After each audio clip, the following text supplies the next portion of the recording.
নমস্কাৰ, মই শ্ৰী দিগন্ত ভৰালী। আজি আমি দ্বাদশ শ্ৰেণী অসমীয়া বিষয়ৰ এটি কবিতাৰ প্ৰশ্নোত্তৰ আলোচনা কৰিবলৈ আগবাঢ়িছোঁ। কবিতাৰ শিৰোনামা হৈছে কৰুণতম, কবি হৈছে নিৰ্মল প্ৰভা বৰদলৈ। আৰু আশা কৰিছোঁ সকলো ছাত্ৰ ছাত্ৰী ভালেই আছে। আৰু বৰ্তমান কৰোণাৰ যিটো প্ৰাদুৰ্ভাৱ অত্যাধিকভাৱে বাঢ়ি গৈছে আৰু ঘৰতে থাকি ভালকৈ পঢ়া শুনা কৰিবলৈ মই আহ্বান জনাইছোঁ। আৰু নিজক সদায় সুৰক্ষিত কৰি ৰাখিব লাগে। আৰু তাৰ আমি সমাজখনৰ উন্নতিৰ হকে বা সমাজৰ হিতৰ হকে আমি সদায় কাম কৰি যাব লাগিব। কৰুণতমৰ যিখিনি চমু প্ৰশ্ন আছিল, চমু প্ৰশ্নখিনি মই আগতে আলোচনা কৰিছিলোঁ। আজি মই কৰুণতম দীঘল প্ৰশ্ন খিনি আলোচনা কৰিবলৈ আগবাঢ়িছোঁ। প্ৰথম প্ৰশ্নটো মই সেনে আলোচনা কৰিছিলোঁ। আৰু দ্বিতীয় প্ৰশ্নটো আছিল কৰুণতম কবিতাত কবিৰ পিতৃ মাতৃৰ প্ৰতি গভীৰ শ্ৰদ্ধা প্ৰকাশ পাইছে নেকি বিচাৰ কৰা। মই আগতে কৈছোঁ যে কৰুণতম কবিতাটোৰ যোগেদি কবিয়ে নিজৰ পিতৃ মাতৃৰ প্ৰতি তেওঁ যি শ্ৰদ্ধা আৰু ভক্তি, সেই শ্ৰদ্ধা ভক্তি তেওঁ প্ৰকাশ কৰিব বিচাৰিছে। আৰু সেই শ্ৰদ্ধা ভক্তি তেওঁ কিদৰে প্ৰকাশ কৰিছে যে তেওঁ আহিনৰ পথাৰৰ গুণ পোৱাৰ লগে লগে তেওঁ কি হয়, নিজৰ পিতৃলৈ মনত পৰে। কিয়নো তেওঁৰ পিতৃ এজন খেতিয়ক আছিল, কৃষিৰ লগত জড়িত আছিল।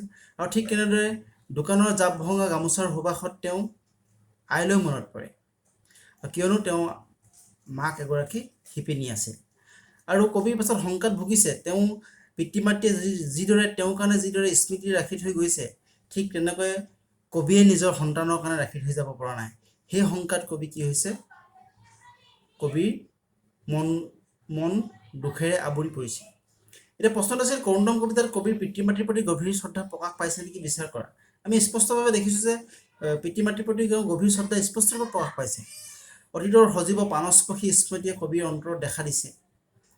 এই স্মৃতিত প্ৰকাশিত হৈছে আহিন মাহৰ পথাৰৰ গোন্ধ। এই পথাৰৰ ধাননিৰ গোন্ধৰ মাজত তেওঁ কালৰ বুকুত হেৰাই যোৱা পিতৃক বিচাৰি পায়। কিয়নো এই পথাৰতে অতীতত তেওঁৰ পিতৃৰ দুবাহুৰ কঠোৰ পৰিশ্ৰমেৰে সোণগুটি ফলাইছিল। আহিনৰ পথাৰৰ গোন্ধে কবিক উন্মনা কৰে। এই গোন্ধৰ মাজত কবিয়ে দেউতাকৰ নিজৰ অস্তিত্ব উত্তৰ পুৰুষৰ মাজত থৈ যাবলৈ সক্ষম হৈছে। আহিনৰ পথাৰৰ গোন্ধত কবিয়ে পিতৃক বিচাৰি পোৱা অস্তিত্বৰ কাৰণে নিজৰ অস্তিত্বৰ প্ৰতি সচেতন হৈ পৰিছে। কবিৰ পিতৃ অস্তিত্ব বৰ্তমানে ৰক্ষিত হৈ আছে। এইবাবে পিতৃৰ প্ৰতি কবিৰ গভীৰ শ্ৰদ্ধা। পুৰণি গ্ৰাম্য সমাজখনত প্ৰায় প্ৰতিগৰাকী মহিলাই শিপিনী আছিল। প্ৰত্যেকে নিজৰ প্ৰয়োজনীয় কাপোৰ কানি নিজেই বৈ উলিয়াইছিল। কবিৰ মাকেও তাঁতশালৰ হেঁপাহৰ গামোচাখন বৈ দিছিল। কবিৰ মাতৃ পৃথিৱীৰ পৰা আঁতৰি গ'ল যদিও মৰমৰ বাগিচাখনৰ মাজেৰে নিজৰ স্মৃতি ৰৈ গ'ল। কবিয়ে যেতিয়া দোকানৰ পৰা কিনি অনা গামোচাখনৰ জাপ ভাঙে, তেতিয়া তেওঁ তাৰ মাজত বিচাৰি পায় তেওঁৰ স্নেহময়ী মাতৃক। গামোচাৰ সুবাহৰ মাজত বিচাৰি পায় মাকৰ অস্তিত্বই কবিক নিজৰ প্ৰতি সচেতন কৰি তুলিছে। গামোচাৰ মাজেদি অস্তিত্বই কঢ়িয়াই অনাৰ বাবে কবিয়ে মাতৃৰ প্ৰতি গভীৰ শ্ৰদ্ধা জনাইছে। ঠিক তেনেদৰে কবিৰ মাতৃ আৰু পিতৃয়ে যিদৰে কবিৰ কাৰণে নিজৰ স্মৃতি ৰাখি থৈ গৈছে, কবিয়ে কিন্তু নিজৰ স্মৃতি ৰাখি থৈ যাব পৰা নাই। সেইকাৰণে কবিয়ে নিজৰ অস্তিত্বৰ কাৰণে নিজৰ অস্তিত্বৰ প্ৰতি তেওঁ সচেতন হৈ পৰিছে। আৰু ৩ নম্বৰ প্ৰশ্নটো আছিল কৰুণতম কবিতাত কবিৰ অন্তৰত গভীৰ দুখবোধ কেনেদৰে প্ৰকাশ পাইছে বিচাৰ কৰা। কৰুণতম কবিতাত ভৱিষ্যতৰ মানৱীয় অস্তিত্বৰ প্ৰতি গভীৰ সংশয়ভাৱে কবিক বিষাদগ্ৰস্ত কৰি তুলিছে। কবিয়ে অতীতৰ স্মৃতিক ৰোমন্থন কৰিছে। অতীতৰ গাঁৱলীয়া সমাজখনৰ অতি মধুময় আছিল। আহিন মাহৰ ধাননি পথাৰত দেউতাকে কঠোৰ পৰিশ্ৰমেৰে সোণগুটি ফলাইছে। শিপিনী আয়েকে গামোচাত হেঁপাহৰ ফুল তুলিছিল। তেওঁলোকে নিজৰ কৰ্মৰ মাজেৰে উত্তৰ পুৰুষৰ মাজত নিজৰ অস্তিত্ব ৰাখি থৈ যাবলৈ সক্ষম হৈছে। কবিয়ে বৰ্তমান আহিনৰ পথাৰত গুণ পালেই হেৰুৱা পিতৃক বিচাৰি পায়। তেনেদৰে দোকানত গামোচাৰ সুবাসত মাতৃৰ অস্তিত্ব অনুভৱ কৰে। কিন্তু বৰ্তমান সমাজত দ্ৰুত পৰিৱৰ্তনৰ পূৰ্বৰ গ্ৰাম্য সমাজখনক চেদেলি ভেদেলি কৰিছে। এতিয়া আৰু কবিয়ে নিজৰ পিতৃ মাতৃৰ দৰে অস্তিত্ব ৰাখি থৈ যোৱাৰ কোনো সুযোগ নাই। কবিয়ে নিজৰ স্থিতি বা অস্তিত্বৰ সম্পৰ্কে গভীৰ সংশয়ত ভুগিছে। বাস্তৱৰ দুদুল্যমান পৰিস্থিতিত ভৱিষ্যত পুৰুষৰ বাবে প্ৰতিজন মানুহে কৰণীয় আছে যদিও যুগ বাস্তৱৰ কঠিন শিলাখণ্ডত থিয় দি কবিয়ে ভৱিষ্যতৰ বাবে নিজকে ক'তো স্থাপন কৰি থৈ যাব পৰা নাই। পৰিৱৰ্তনশীল সময়ত চাকনাত ভৱিষ্যতে নিজৰ অস্তিত্ব সম্পৰ্কে কবি সন্দিহান হৈ পৰি গভীৰ দুখত নিমজ্জিত হৈছে। আৰু ৪ নম্বৰ প্ৰশ্ন আছিল কৰুণতম কবিতাত প্ৰকাৰান্তে গ্ৰাম্য জীৱন আৰু নগৰীয়া জীৱনৰ সংঘাতৰ চিত্ৰ অংকন হোৱা বুলি ক'ব পাৰি নেকি বিচাৰ কৰা। স্পষ্টভাৱে পাৰি। আমি গম পালোৱে যে নগৰীয়া যিটো যান্ত্ৰিকতা জীৱন আৰু গাঁৱলীয়া যিটো সহজ সৰল জীৱনৰ মাজত বহুতো পাৰ্থক্য আছে।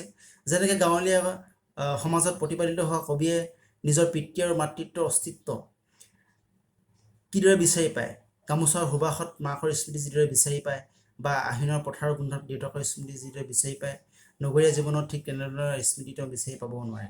আৰু গ্ৰাম্য জীৱন আৰু নগৰীয়া জীৱনৰ যিটো সংঘাতৰ চিত্ৰ কবিতাটোৰ স্পষ্ট ৰূপত ফুটি উঠা আমি দেখিবলৈ পাইছোঁ। আৰু প্ৰসংগসমূলি ৰখা ব্যাখ্যা কৰা আছে ৫ নম্বৰ, মই মোৰ সন্তানৰ কাৰণে ক'ত থৈ যাম ক'ত। এতিয়া মই ক'লোৱে যে প্ৰসংগসমূলি ৰখা ব্যাখ্যা কৰিবলৈ হ'লে যে গোটেই প্ৰসংগটো উল্লেখ কৰিব লাগিব, উক্ত কবিতাফাকি ক'ৰ পৰা দিয়া হৈছে। বা গোটেই বাক্যশাৰী কি বুজাইছে তাৰ এটা এটা আহ, মূল এটা বাক্যত আমি দিব লাগিব যে গোটেই বস্তুখিনি সামগ্ৰিকভাৱে প্ৰকাশ পোৱাকৈ।